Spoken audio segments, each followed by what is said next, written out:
बिस्मिल्लाहिर्रहमानिर्रहीम। अस्सलाम वालेकुम स्टूडेंट। आज ई कैट के फर्स्ट लेक्चर के साथ हाजिर हूँ। ठीक है जी।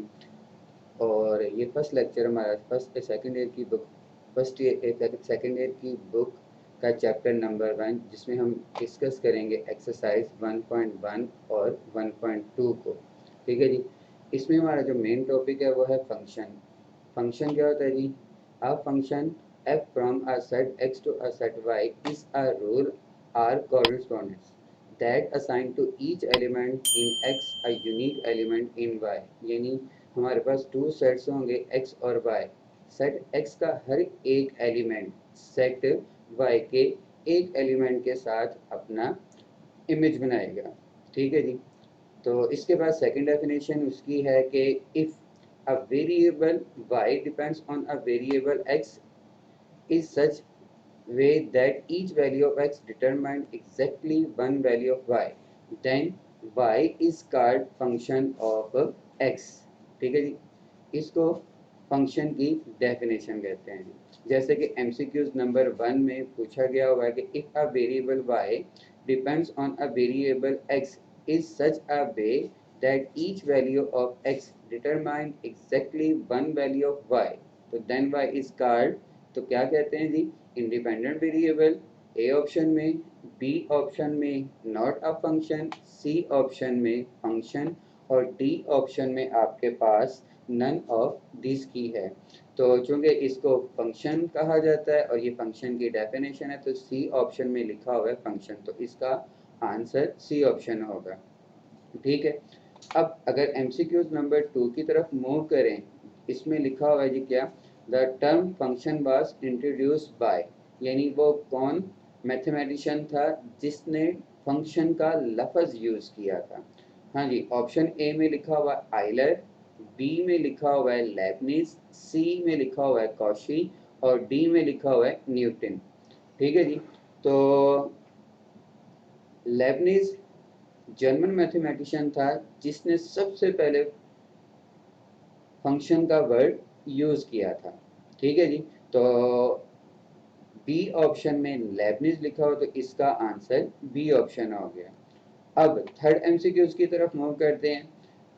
फंक्शन को हम y is equal to F of X से भी रिप्रेजेंट करते हैं। तो third MCQ, the symbol y is equal to F of X, that is y is equal to F of X invented, ठीक है जी, बाय स्विस मैथमेटिशियन। तो ये जो सिंबल है y is equal to F of X, ये सबसे पहले किस मैथमेटिशियन ने यूज किया था? तो इसका आंसर है जी आइलर। आइलर वो मैथमेटिशियन था जिसने सबसे पहले फंक्शन को एक फार्मूला या एक रिप्रेजेंटेशन का नाम दिया था, जो कि क्या था? y is equal to F of X. तो इसका आंसर आपका सी ऑप्शन बनता है। एमसीक्यूज नंबर 4 की तरफ मूव करते हैं। If f be a function from set x to set y, then set x is called। ठीक है जी। जैसे फंक्शन की फर्स्ट डेफिनेशन थी कि फंक्शन क्या था? फंक्शन था जी टू सेट्स के एलिमेंट्स का एसोसिएशन। ठीक है जी, सेट x और y। तो सेट x को फंक्शन की डोमेन कहा जाता है। सेट x को फंक्शन की डोमेन कहा जाता है। तो उसने x के बारे में पूछा था, तो इसका आंसर डोमेन होगा। जैसे कि ऑप्शन में डोमेन, रेंज, को डोमेन और नन ऑफ दिस दिया हुआ है। तो चूंकि x सेट को डोमेन कहा जाता है, तो लिहाजा हमारा आंसर ए ऑप्शन होगा। अगर इसी तरह सेट y के बारे में वो पूछ लेता है कि y को क्या कहा जाता है, तो इसका आंसर रेंज होगा। ठीक है जी। सेट x को डोमेन कहा जाता है जबकि सेट y को रेंज कहा जाता है।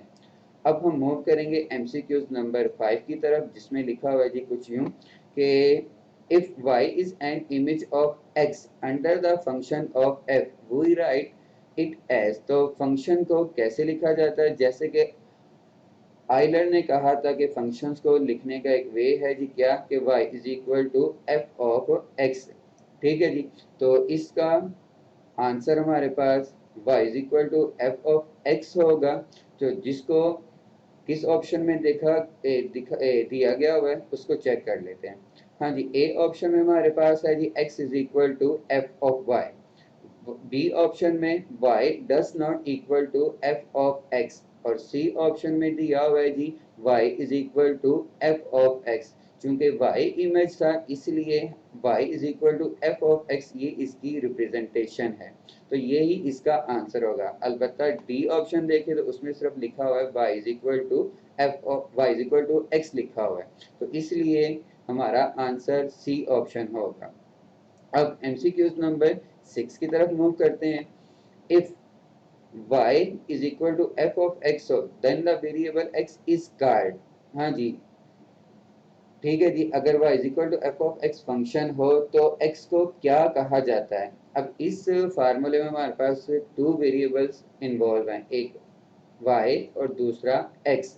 ठीक है, उसने x के बारे में पूछा हुआ है तो x इंडिपेंडेंट वेरिएबल कहलाता होता है जबकि y डिपेंडेंट वेरिएबल होता है।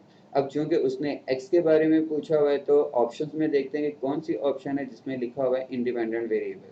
हाँ जी, ए ऑप्शन में लिखा हुआ है इंडिपेंडेंट वेरिएबल, तो यही इसका आंसर होगा। अलबत्ता बी ऑप्शन में डिपेंडेंट वेरिएबल लिखा हुआ है, सी ऑप्शन में इमेज ऑफ y लिखा हुआ है, जबकि डी में नन ऑफ दिस। तो इसका आंसर उसने चूंकि वेरिएबल x के बारे में पूछा हुआ है तो x इंडिपेंडेंट वेरिएबल है, तो लिहाजा ए ऑप्शन हमारा आंसर होगा। अब फंक्शंस की टाइप की तरफ चलते हैं। एमसीक्यूज नंबर 7 में कहा गया हुआ जी a function f from x to y defined by जी f of x is equal to a।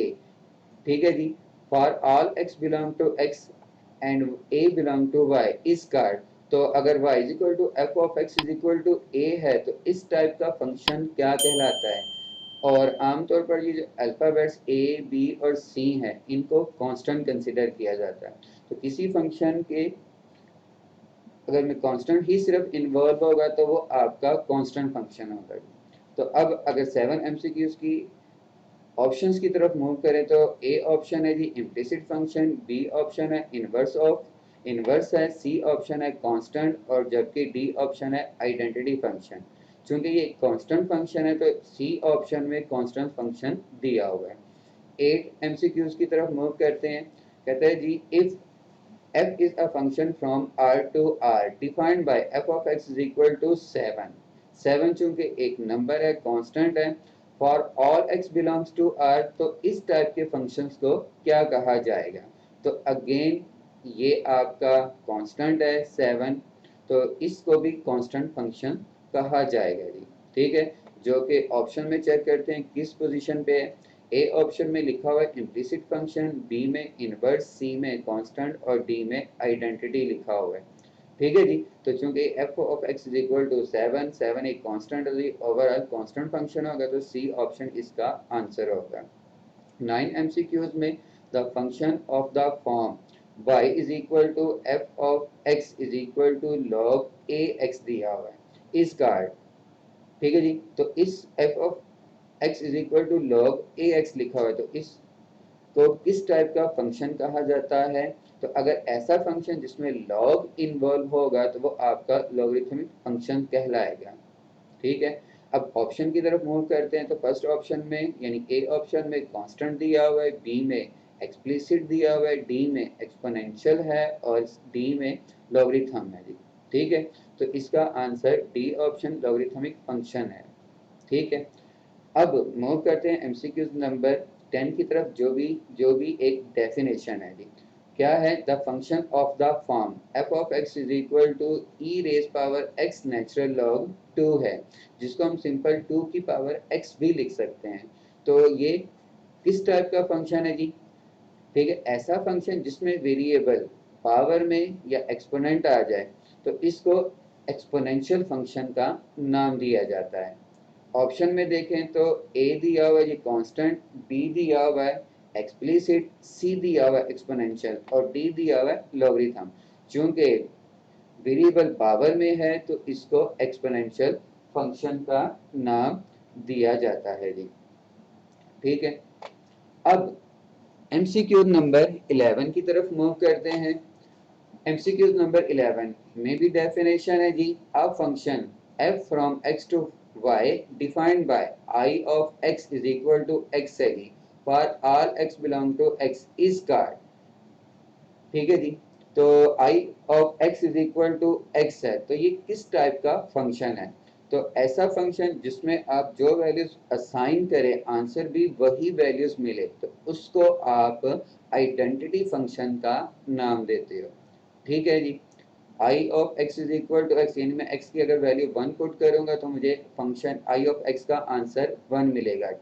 2 put करूंगा तो 2 मिलेगा, 3 पुट करूंगा तो 3 मिलेगा, यानी जो वैल्यू मैं असाइन कर रहा हूँ वही मुझे आंसर में भी मिल रहा है। तो ये आपका आइडेंटिटी फंक्शन है, तो इसका ऑप्शन होगा जी।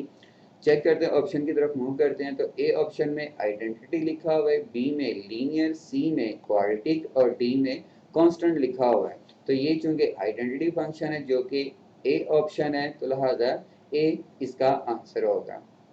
अब एमसीक्यू नंबर 12 की तरफ मूव करते हैं। The linear function F of x is equal to A x plus B दिया हुआ है।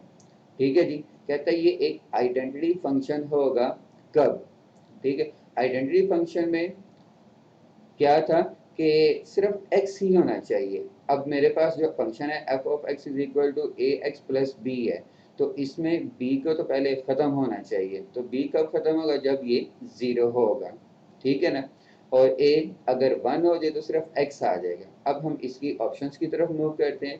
a इज इक्वल टू 0 और b इज इक्वल टू 1 है। अगर मैं फंक्शन में a की जगह 0 और b की जगह 1 पुट कर दें तो f of x is equal to just 1 बच जाता है। तो ये आपका कांस्टेंट फंक्शन होगा, आइडेंटिटी फंक्शन नहीं होगा। और अगर b ऑप्शन की तरफ मूव करता हूं तो a इज इक्वल टू 1 और b इज इक्वल टू 0 दिया हुआ है। ठीक है जी। तो अगर मैं फंक्शन में a और b की वैल्यू पुट करूं तो f of x is equal to just x रह जाता है, जो कि आइडेंटिटी फंक्शन हो जाता है। तो इसलिए इसका आंसर बी ऑप्शन होगा। अलबत्ता हम सी की तरफ देखें तो सी में a इज इक्वल टू 1 और b इज इक्वल टू भी 1 है। तो फंक्शन हमारा जब हम a और b की वैल्यू को पुट करेंगे तो फंक्शन हमारा क्या बन जाएगा? f of x is equal to x plus 1। तो अब मैं जब x की वैल्यू 1 पुट करूंगा तो मुझे आंसर 2 मिलेगा, 1 नहीं मिलेगा। तो लिहाजा ये आइडेंटिटी फंक्शन की कंडीशन को सेटिस्फाइड नहीं करता। इसी तरह डी भी अगर देखा जाए तो a 0 है और b 0 है। अगर इन वैल्यूज को फंक्शन में पुट करूं तो ये ओवरऑल 0 हो जाएगा, जो कि ये भी कांस्टेंट में चला जाएगा। तो लिहाजा इसका आंसर बी ऑप्शन है। थर्ड एमसीक्यूज की तरफ मूव करें। अगेन द लीनियर फंक्शन क्या दिया हुआ है? F of x is equal to A x plus B. ये कांस्टेंट कब होगा? कांस्टेंट में क्या होगा कि x खत्म होना चाहिए। तो x कब खत्म होगा? जब a 0 होगा और b कुछ भी हो। ठीक है ना।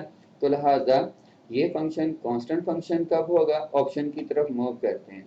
तो अगर मैं a 0 पुट करूं और b 0 पुट करूं तो f of x is equal to क्या हो जाएगा? 0 के इक्वल हो जाएगा। ठीक है। और बी ऑप्शन की तरफ मूव करूं तो a डज नॉट इक्वल, जो कि पॉसिबल ही नहीं है, क्योंकि कांस्टेंट फंक्शन में वेरिएबल तो होता ही नहीं है। तो इसलिए ये तो ऑप्शन है वो पॉसिबल नहीं है। तो सी ऑप्शन में a 0 दिया हुआ है और b डज नॉट 0 है। ठीक है जी। तो ये ऑप्शन आपकी ठीक है, क्योंकि अगर आप a पुट करोगे तो x खत्म हो जाएगा और b आप कोई भी वैल्यू पुट कर दो। ठीक है जी। b कोई भी वैल्यू पुट कर दो, जैसे 1 2 3 एनी वैल्यू पुट करो, तो ये आंसर आपका ठीक है। डी ऑप्शन में A does not equal, again A must be equal to 0 होना चाहिए। तो ये ये ऑप्शन भी ठीक नहीं है। अब हम डेफिनेशन पैरामीट्रिक इक्वेशंस की तरफ चलते हैं। ठीक है जी। पैरामीट्रिक इक्वेशंस क्या थी कि किसी भी फंक्शंस की टू इक्वेशन के साथ डिफाइन किया जाए तो उन इक्वेशंस को पैरामीट्रिक इक्वेशंस का नाम दिया जाता है जी। ठीक है जी। अब हमारे पास कुछ पैरामीट्रिक इक्वेशन थी कर्व्स की, जिसमें सबसे यानी 15 एमसीक्यूज में x is equal to A cos theta और y is equal to sine theta दिया हुआ है। तो ये किसकी पैरामीट्रिक इक्वेशंस है? ठीक है। अगर x is equal to A cos theta y is equal to a sine theta constant same होंगे तो याद रख लीजिएगा कि ये आपका पैरामीट्रिक इक्वेशंस होंगी सर्कल की। ठीक है। ये आपकी सर्कल की पैरामीट्रिक इक्वेशंस होंगी। और एमसीक्यूज नंबर 16 की तरफ मूव कर लें तो x is equal to 80 square दिया हुआ है और y इज इक्वल टू 280 दिया हुआ है। तो ये भी आप लोगों ने याद रखनी है, ये पैरामीट्रिक इक्वेशंस पैराबोला की हैं, ठीक है। इनको अच्छी तरह याद रखनी है कि पैराबोला की पैरामीट्रिक इक्वेशंस क्या होती हैं। x is equal to 80 square और y इज इक्वल टू 280, ये पैराबोला की पैरामीट्रिक इक्वेशंस हैं, इनको आप लोगों ने याद रखना है। अब एमसीक्यूज नंबर 17 की तरफ मूव करते हैं, ठीक है जी। ये भी आप लोगों ने अच्छी तरह याद रखनी है। The parametric equation x is equal to secant theta और y is equal to B tan theta है। तो ये किसकी पैरामीट्रिक इक्वेशन है जी? ये हाइपरबोला की पैरामीट्रिक इक्वेशन है, ठीक है जी। एमसीक्यूज नंबर 15, 16 और 17 ये आप लोगों ने अच्छी तरह याद रखनी है, ठीक है। अगर एमसीक्यूज 15 की तरफ दोबारा मूव करें तो उसमें x is equal to A cos theta दिया हुआ है और y is equal to a sine theta दिया हुआ है। और 14 में देखें तो x is equal to A cos theta और y is equal to b sine theta. 14 और 15 देखा जाए तो सेम इक्वेशन है, सिर्फ कांस्टेंट का फर्क है। अगर कांस्टेंट डिफरेंट होंगे तो ये आपकी इलिप्स की इक्वेशंस होंगी, और अगर कांस्टेंट सेम है तो वो आपकी सर्कल की इक्वेशन होंगी, ठीक है जी।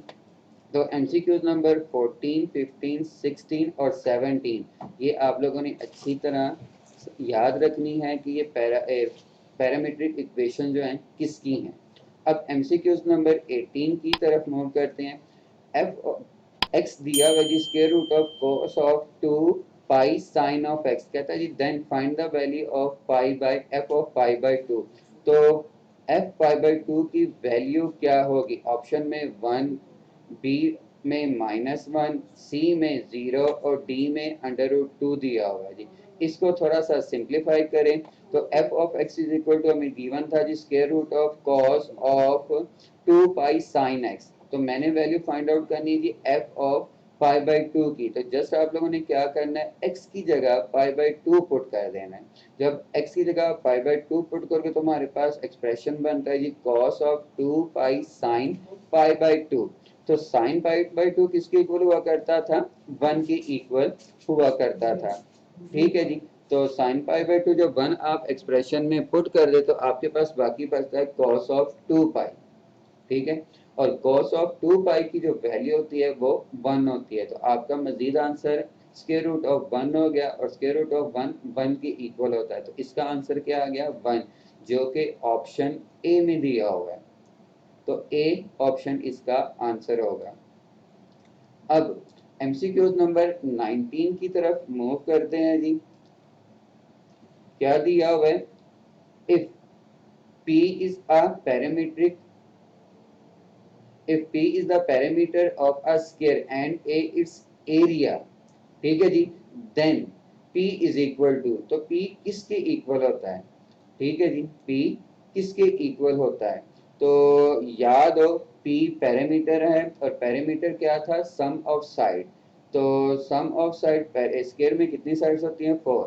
तो 4 साइड्स है और उसका आंसर होगा जी P is equal to 4x। और एरिया का आंसर लेंथ इनटू विड्थ होता है। अगर हम उसकी हर साइड को x का ही नाम दे दें, ठीक है, क्योंकि स्क्वायर में हर साइड इक्वल होती है, तो हर साइड को अगर x का नाम दे तो a is equal to x square हो जाता है। तो यहाँ से अगर x की वैल्यू को देखा जाए तो x is equal to square root of a वो बन जाता है। और हमने देखा था p is equal to 4x के इक्वल था और x under root of a के आया था। तो लिहाजा p इक्वल होगा जी 4 स्क्वायर रूट ऑफ a।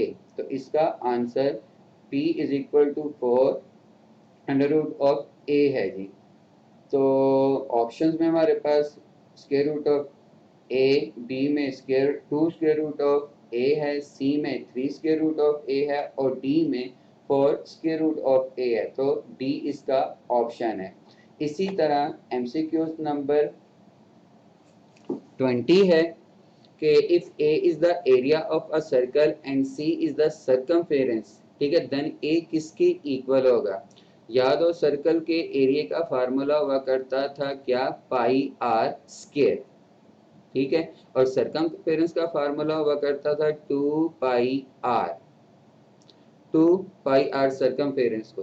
तो area a is equal to pi r square कर दिया और सरकमफेरेंस 2 पाई आर था, और सी अगर हम नाम दें तो C is equal to 2 pi R, और यहाँ से आर की वैल्यू हमारे पास क्या आएगी, C/2 पाई, और ए हमारे पास था जी क्या, पाई आर स्क्वायर। जब हम आर की वैल्यू को इस ए में पुट करेंगे तो हमारे पास आंसर आएगा जी 1/4 पाई C²। तो इसका ऑप्शन क्या है जी, अगर ऑप्शन में देखें तो ए ऑप्शन में 1/8 पाई C², बी में 1/4 पाई C², सी में 1/2 पाई C² और डी में है जी पाई C²। चूंकि आंसर हमारा आया था 1/4 पाई C², तो डी ऑप्शन इसका आंसर होगा। अब एमसीक्यूज नंबर 21 की तरफ मूव करते हैं, जो कि आपका सिंपल कॉट हाइपरबोलिक एक्स का फार्मूला पूछा हुआ है, ठीक है। उम्मीद है आपको हाइपरबोलिक फंक्शंस के फार्मूले याद होंगे, नहीं याद तो नीचे ये मैंने मेंशन कर दिया है। साइन हाइपरबोलिक एक्स का फार्मूला हुआ करता था जी क्या, e की पावर x माइनस e की power minus x over 2। Cos का क्या हुआ करता था, e की पावर x प्लस e की पावर माइनस एक्स ओवर 2, और टेन हाइपरबोलिक x का क्या था, e की पावर x माइनस e की power minus x over e की पावर x प्लस e की पावर माइनस एक्स। और फोर्थ कॉट का लिखा हुआ है, फिफ्थ सीकंड का, और सिक्स कोसिकंड का लिखा हुआ है, ठीक है जी। उम्मीद है ये फार्मूले आपको याद होंगे, तो ऑप्शन आपको क्लियरली पता चल गई होगी।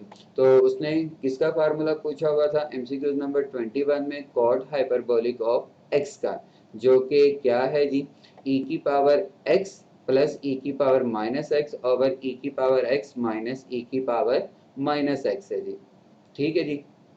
तो सी ऑप्शन इसका आंसर बन रहा है। फिर इसी तरह एमसीक्यूज नंबर 22 में cos hyperbolic inverse of x का उसने फार्मूला पूछ लिया हुआ है, ठीक है जी। ये भी आप लोगों ने याद कर लेने हैं, और जैसे कि ये नीचे मेंशन है तो इसको आप लोगों ने याद करने हैं। तो जैसा कि sine hyperbolic inverse of x का फार्मूला क्या लिखा हुआ है, natural log of x plus square root of x square plus 1 है। Cos hyperbolic inverse of x का फार्मूला लिखा हुआ है जी क्या, natural log of x plus square root of x square minus 1 है। क्योंकि उसने कॉस हाइपरबोलिक का पूछा हुआ था, जो कि natural log of x plus square root of x square minus 1 दिया हुआ है, ठीक है। इसी तरह tan हाइपरबोलिक इनवर्स का, कॉट हाइपरबोलिक इनवर्स का, सीकन हाइपरबोलिक इनवर्स का और कोसिकन हाइपरबोलिक इनवर्स का ये फार्मूले मेंशन है, जिनको आप लोगों ने अच्छी तरह याद करने हैं, ठीक है जी। इसमें कोई ऐसा नहीं है मैथमेटिक्स के आपको बताया जाइए, जस्ट आप लोगों ने याद करने हैं। हाँ जी, अब हाइपरबोलिक आइडेंटिटीज की तरफ मूव करते हैं। एमसीक्यूज नंबर 23 में cos hyperbolic of x, cos hyperbolic square of x minus sine hyperbolic square of x के बारे में पूछा कि ये किसके इक्वल है। ऑप्शन जैसे कि साइन 2x है, कॉस 2x है, 1 या -1, ठीक है जी। इसका ट्रिक है, जैसे कि आपके पास बेसिक फार्मूले थे। अगर फर्स्ट फार्मूला जो कि सबसे पहला फार्मूला था जी ट्रिग्नोमेट्रिक आइडेंटिटी का, क्या, cos square theta plus sine square theta, तो ये इसी से ही डेवलप किए जा सकते हैं। जहाँ कहीं पे भी बेसिक ट्रिग्नोमेट्रिक फार्मूले में, ठीक है, साइन स्क्वायर आएगा, उसको आप लोगों ने रिप्लेस कर देना जी किसके साथ, minus sine hyperbolic square x के साथ। जैसे कि मेरे पास ये आइडेंटिटी थी cos square theta plus sine square theta, किसके इक्वल था, 1 के।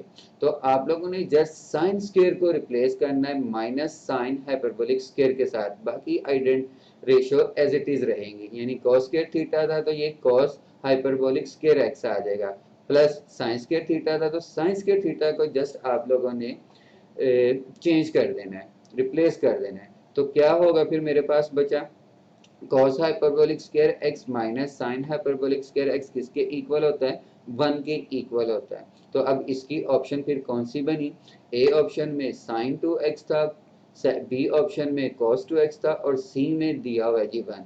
तो चूंकि cos hyperbolic square x minus sine hyperbolic square 1 के इक्वल होता है तो सी इसका ऑप्शन होगा।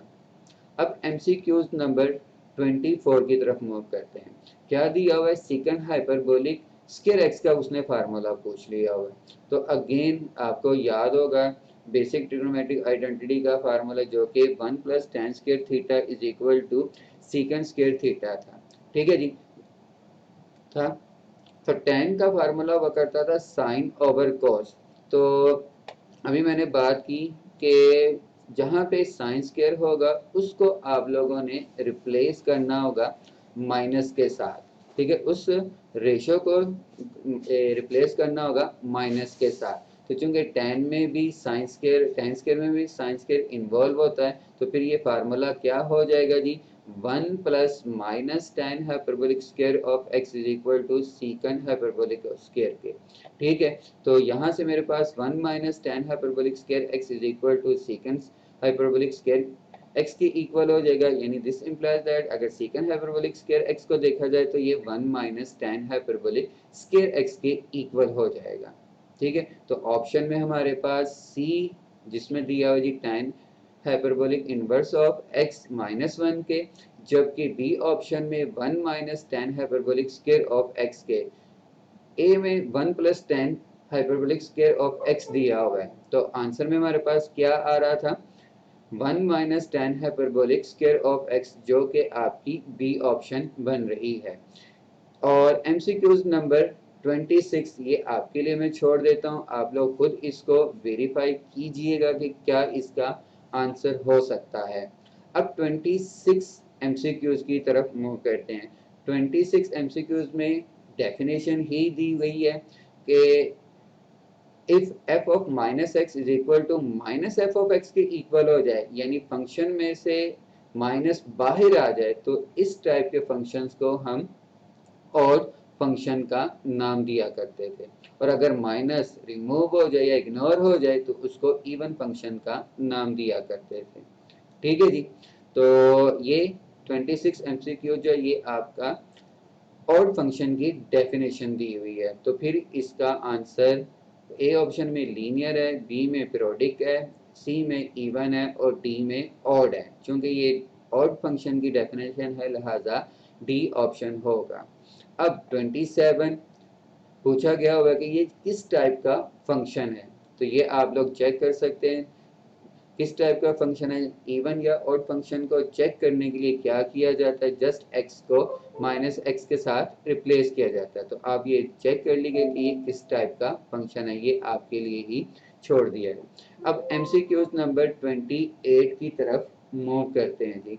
28 में दिया हुआ जी f of x is equal to x minus 2 and g of x दिया हुआ square root of x square plus 1। तो देन पूछ रहा है जी कि f composition of g of x किसके इक्वल होगा। ये एमसीक्यू सॉल्वेबल है, इसको आप लोगों ने सॉल्व करना है।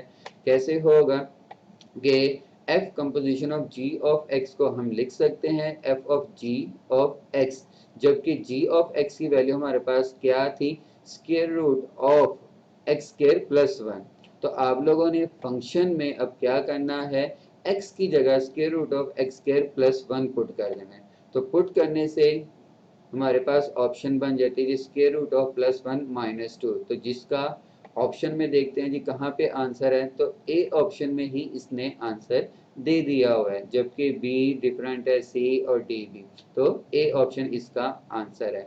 एमसीक्यू नंबर 29 अगेन ये भी आपका सॉल्वेबल है, फंक्शन की वैल्यू फाइंड आउट करनी है। ठीक है जी, तो f of x is equal to 1 plus x square over 1 minus x square दिया हुआ और पूछ रहा है जी कि f of square root of cos theta किसके इक्वल होगा। तो ये भी सॉल्वेबल है, इसको भी सॉल्व करते हैं। f ऑफ x हमें गिवन था जी किसके, के 1 plus x square over 1 minus x square है। तो आप लोगों ने क्या करना है, x की जगह square root of cos theta replace कर देना है। तो जब आप इसको x की जगह square root of cos theta put करेंगे तो हमारे पास एक्सप्रेशन बनेगा जी 1 plus square root of cos theta का square over 1 minus square root of cos theta का स्क्वायर। स्केयर जो है वो स्केयर रूट के साथ कैंसिल हो जाएगा, तो हमारे पास बच जाएगा जी 1 plus cos theta over 1 minus cos theta. तो ये आपका कॉट स्केयर थीटा बाई 2 का फार्मूला है। कहाँ पे पढ़ा था? हाफ एंगल फार्मूले में आपने देखा था कि कॉट थीटा बाई 2 का फार्मूला क्या था? Square root of 1 plus cos theta over 1 minus cos theta था जी। ठीक है जी। तो अब एमसीक्यूज नंबर 30 की तरफ मूव करते हैं। ये भी आपकी डेफिनेशन है। ठीक है, क्या है कि आप लोगों ने इम्प्लिसिट फंक्शन और एक्सप्लिसिट फंक्शन देखा था। ठीक है जी। एक्सप्लिसिट फंक्शन क्या था? जिसमें y को इजीली सेपरेट करके लिखा जा सकता था। ठीक है जी। और इम्प्लिसिट में क्या था? जिसमें y को इजीली सेपरेट करके नहीं लिखा जाता था। तो ये उसने एक इक्वेशन या फंक्शन दिया हुआ x square plus x y plus y square is equal to 2। तो कांस्टेंट तो ये नहीं है। इम्प्लिसिट चेक कर लेते हैं, एक्सप्लिसिट भी चेक कर लेते हैं, इनवर्स इनवर्स भी नहीं है। तो इम्प्लिसिट या एक्सप्लिसिट है। अब चूंकि x square plus x y plus y square में वाई को सेपरेट हम इजीली नहीं कर सकते, तो लिहाजा ये आपका इम्प्लिसिट फंक्शन है। तो बी इसका आंसर होगा। ठीक है जी।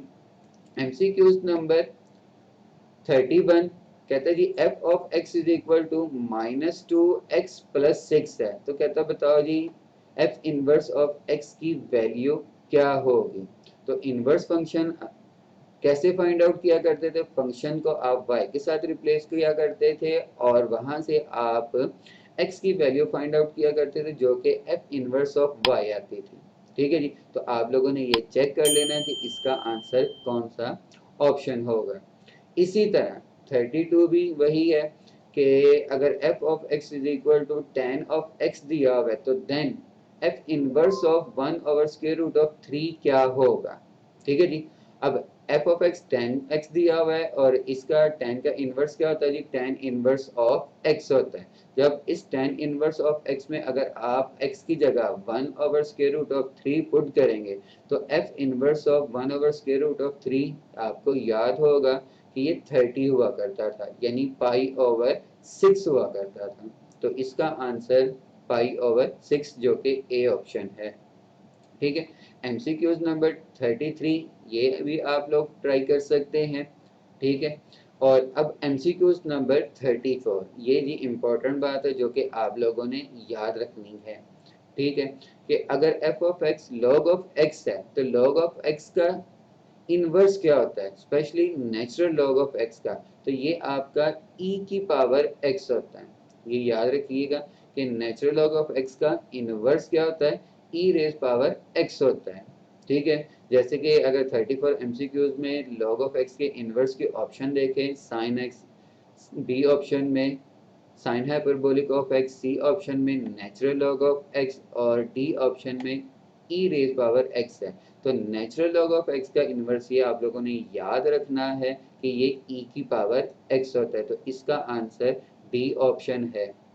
इसी तरह एमसीक्यूज नंबर 35 में f of x is equal to दिया हुआ है ई रेज पावर एक्स, तो इसका इन्वर्स क्या होगा?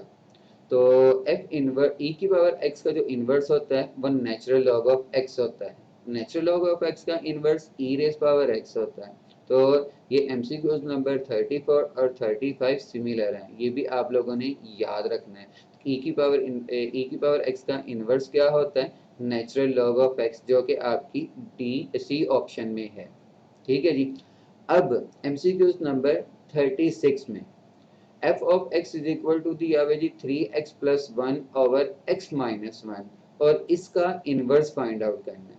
अगर हम इसको सिंपली मेथड जो अप्लाई करें इनवर्स फाइंड आउट करने का, तो उसमें काफ़ी टाइम लग जाएगा। तो याद रखिएगा अगर आपका फंक्शन, ठीक है जी, रैशनल फंक्शन है, तो उसका इनवर्स फाइंड आउट करने का एक मेथड है जो शॉर्टकट में हम यूज़ कर सकते हैं, खासतौर पर एमसीक्यूज टाइप में। अगर f of x is equal to A x plus b over c x plus d दिया हुआ है, तो इनवर्स फाइंड आउट करने का जी फार्मूला है जी क्या? D x plus minus b over minus c x plus a. करना क्या है आप लोगों ने? a को रिप्लेस कर देना है d के साथ, जबकि बी और डी के साइन चेंज कर देने होंगे। ठीक है जी, ए को डी के साथ चेंज कर देना है, जबकि बी और सी के, सॉरी यहाँ पे बी और डी लिखा हुआ है, तो बी और सी के साइन चेंज कर लेने हैं। ठीक है, जैसे कि आपका एमसीक्यूज था f of x is equal to 3x plus 1/x-1 था, इसका इनवर्स फाइंड आउट करना था। तो अभी मैंने बात की थी कि एक रिप्लेस कर देना है डी के साथ, यहाँ पे ए 3 है और डी -1 है, तो इनको आपस में रिप्लेस कर देना है, जबकि बी और सी के साइन चेंज करने हैं। बी यहाँ पे 1 है और सी भी 1 है, तो वो साइन चेंज करेंगे। ठीक है, तो अब इनवर्स ऑफ एक्स क्या हो जाएगा, मेरे पास डी था -1 और ए था 3, इनकी जगह चेंज कर दी गई है, और जबकि बी और सी के साइन चेंज कर दिए, तो मेरे पास आंसर बनता है जी -x-1/-x+3, ऊपर से और नीचे से, यानी न्यूमरेटर और डिनोमिनेटर में से हमने साइन माइनस साइन कॉमन लिया, तो माइनस माइनस के साथ कैंसिल, तो आंसर आ गया जी x+1/x-3। तो ऑप्शन में हमारे पास था जी x-1/3x+1, x-1/x-3, और सी ऑप्शन में x+1/x-3, और डी ऑप्शन में 1-x/1-3x है। तो हमारा आंसर आया था जी क्या, x+1/x-3, जो कि सी ऑप्शन में है। तो इनवर्स फाइंड आउट करने का ये एक मेथड है जो आप लोगों ने याद करना है। इसी तरह यही मेथड आप लोगों ने एमसीक्यूज नंबर 37 पे अप्लाई करना है और चेक करना है जी इसका आंसर क्या आएगा। ठीक है जी, एमसीक्यूज नंबर 37 बी का नाम दिया गया हुआ है, ये भी 37 की तरह है, मगर थोड़ा सा चेंज है जी। क्या है, कहता है if f of x is equal to 2x plus 1/x-1 है, then f inverse of f of x क्या होगा। ठीक है जी, देखने में ये काफी लेंथी प्रॉब्लम है, मगर हम इसको सॉल्व नहीं करेंगे। हमारे पास एक रिजल्ट था क्या, कि f of f inverse of x हो या f inverse of f of x हो, तो उसका आंसर क्या आता है जी, x आता है। ठीक है जी, तो इसको बगैर सॉल्व किए हुए आप लोगों ने ये आइडेंटिटी याद रखनी है कि f of f inverse of x is equal to f inverse of f of x किसके इक्वल होता है, x के। तो एमसीक्यूज नंबर 37 बी का आंसर डी ऑप्शन है। 38, ठीक है जी, एमसीक्यूज नंबर 38, ये तो सिंपल है। ठीक है जी, कि f of x is equal to x+1/x-2 है, तो फाइंड आउट करना है जी आप लोगों ने f ऑफ -1, असल में ये आपके पास f इनवर्स ऑफ -1 है। ठीक है जी, यानी इनवर्स फाइंड आउट करके आप लोगों ने उसमें x की जगह -1 पुट कर देना है, और इसको भी आप लोगों के लिए ही ऐसे एक्सरसाइज छोड़ता हूँ ताकि आप लोग ये खुद चेक करना कि इसका आंसर क्या आता है। एमसीक्यूज नंबर 39 में, ठीक है जी, एमसीक्यूज नंबर 39 में, ठीक है जी, एक फंक्शन दिया हुआ है, कहते हैं जी इस फंक्शन की डोमेन क्या होगी। फंक्शन क्या है, square root of x square -4। ठीक है जी, square root of x square -4। अब डोमेन क्या था कि फंक्शन की वेरिएबल की वैल्यूज एक्स की सेट वैल्यूज का सेट जिसपे फंक्शन डिफाइंड हो। अब ये मेरा जो फंक्शन है जी f of x is equal to square root of x square -4, ये किस पे डिफाइंड है। अगर सपोज मैं x की जगह 0 पुट करता हूँ, x की जगह 0 पुट करता हूँ, तो मेरे पास बचता है जी क्या, स्क्वायर रूट ऑफ -4। तो -4 का स्क्वायर रूट पॉसिबल नहीं है सेट ऑफ रियल नंबर में, तो लिहाजा इसके लिए रिस्ट्रिक्शन है कि मैं x की वैल्यूज -2 से +2 तक नहीं पुट कर सकता। तो ये फंक्शन -2 से 2 के दरमियान जितनी भी वैल्यूज हैं उन पे डिफाइंड नहीं है, तो लिहाजा इनके अलावा मेरे पास जो वैल्यूज होंगी उन पे ये डिफाइंड होगा। यानी -2 से अगर मजीद छोटी वैल्यूज -3 पुट करूं तो उस पे भी आंसर मिलेगा, -4 पे भी मिलेगा, और अगर मैं 2 से बड़ी वैल्यूज ले लूं जैसे कि 3, उस पे भी मुझे आंसर मिलेगा, 4 पे भी आंसर मिलेगा, इवन के 2 और -2 पे भी आंसर मिलेगा। तो इसकी डोमेन फिर क्या होगी, ए ऑप्शन है, -2 इंफिनिटी से -2 तक और फिर 2 से इंफिनिटी तक है। ठीक है जी। सेम एमसीक्यूज नंबर आपका 40 है, जिसमें सिर्फ क्या चेंज है, एमसीक्यूज नंबर 39 में 4 दिया हुआ था और एमसीक्यूज नंबर 40 में 9 दे दिया हुआ है। तो अगेन जी ये मेरा फंक्शन जो है कहाँ पे है कि -3 से 3 के दरमियान जो वैल्यूज है उस पर ये डिफाइंड नहीं है। ठीक है, इनके अलावा जो मैं वैल्यूज पुट करूंगा उस पर मुझे आंसर मिलेगा। तो लिहाजा इसकी ऑप्शन क्या होगी, फिर ए ऑप्शन होगी। तो उम्मीद है आज का लेक्चर अब यहाँ आपको काफ़ी हद तक समझ लग चुका होगा। ठीक है, इसके अलावा कोई भी प्रॉब्लम हो इंशाल्लाह वो हम लाइव सेशन में डिस्कस कर लेंगे। ओके जी, अल्लाह हाफिज़।